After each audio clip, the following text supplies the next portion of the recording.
This is where I stand right now with my core. Obviously, lighting might be a little messy, but there's not much going on. I'm pretty upset with this and I want to change it. So every day for the next 7 days, I'm going to be training my abs. So basically, my concept here is that I want to be training the upper portion of my abs one day and the lower portion of my abs the other.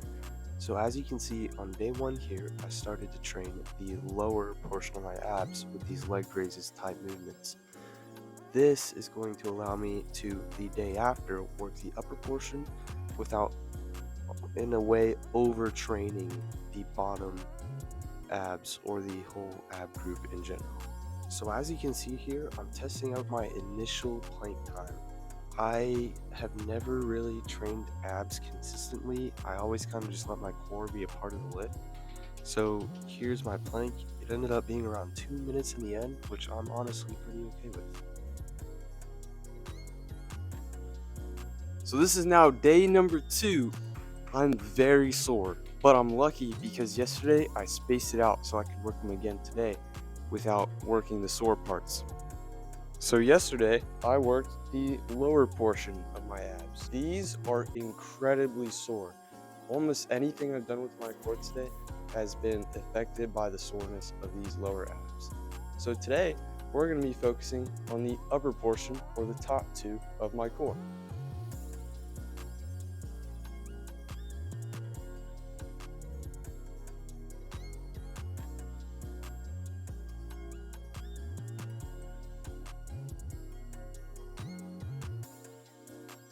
Two days in, this isn't terrible progress. I mean, still not great definition. I don't have much fat. I'm not too sure if I pointed that out to you guys. So everything you're seeing here that's not defined is simply because I don't have the ab development for that. That was after 2 sets of crunches, and I'm not going to overdo it today because this is going to be a long week if I push myself too hard and end up being sore for the entire week. So I'm going to chill out for day 2, and I will see you in day 3. So here I am, day 3, back at doing the leg raises. So this is basically what I was using mostly to hit these lower portion of the abs.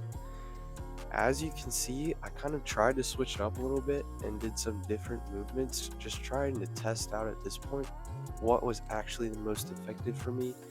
And I actually found these to be very effective.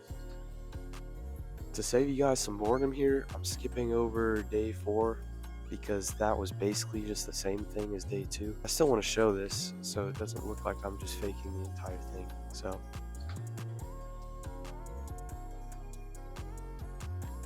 right here, you can see me trying out for the very first time cable crunches.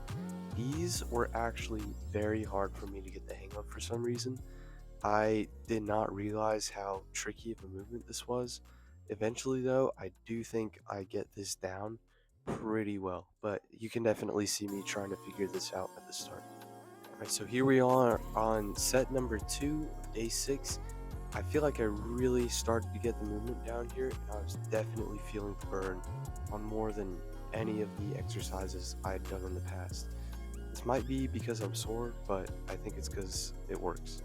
Now this is how long I can plank for at the end of the 7 days. Do keep in mind I'm really sore from yesterday. So I'm actually really surprised at how much my planking time went up. At the start of the video, I remember being at around the 2-minute mark when I finished. I think I was a little bit over that, but this time I really kind of changed up how exactly I was doing it. I put a lot less pressure onto my shoulders and let my core handle it a lot more, so I think that helped me. Time ended up being around 4 minutes, which I'm actually really impressed with because that's about double my start. So here are the results of the 7-day ab progression. I definitely see a lot more definition down in the lower portion of the abs, simply because before I started doing this, there was basically nothing there, and now I feel like I can finally see the actual bottom of my abs.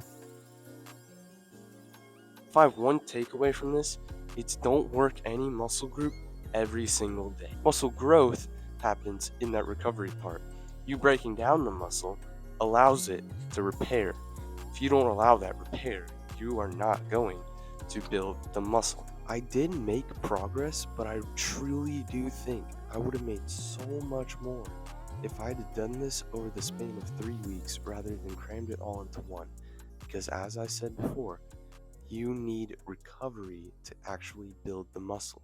I think that the way I did this while offsetting upper and lower abs allowed for that growth, even if it was a small amount.